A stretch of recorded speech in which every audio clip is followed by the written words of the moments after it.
And action! Donc là, on va partir à la cueillette des petits boutons de pissenlit pour en faire des capres. Donc je vais vous guider tout au long de notre cueillette. Hop, encore un autre beau bouton. Ça, c'est l'exemple type du bouton parfait. Hop.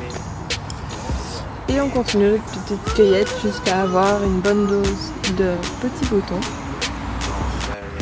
Genre, this is no good my friend, no good, no good. Parce que ça va avoir un goût super amer si vous l'utilisez. C'est juste pas super instagrammable quoi, on va dire. Genre ce bouton là, c'est le bouton idéal. Donc là on a nos petits bulbes. Et donc on va enlever la scape, c'est la tige. Et les barbules, donc ce sont les petits poils. C'est parti! Donc on va avoir besoin de vinaigre de cidre suffisamment pour remplir notre petit pot à ras-bord. Donc ce qu'on va faire, c'est qu'on va le chauffer.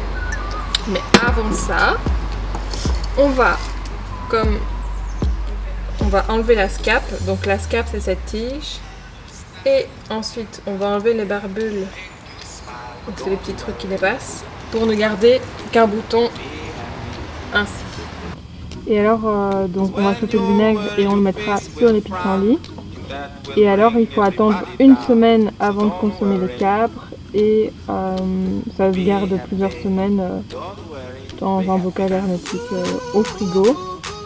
On met le pissenlit dans le bocal qu'on a stérilisé. Puis alors, vous pouvez mettre n'importe quel aromate que vous voulez. Moi, j'ai mis un peu... je vais mettre un peu d'origan. Hop. Et alors, on verse le vinaigre de cidre très chaud jusqu'à ras-bord. Hop. Tadam. Puis on referme. Et donc, comme je vous ai dit, une semaine avant de déguster et plusieurs semaines au frigo.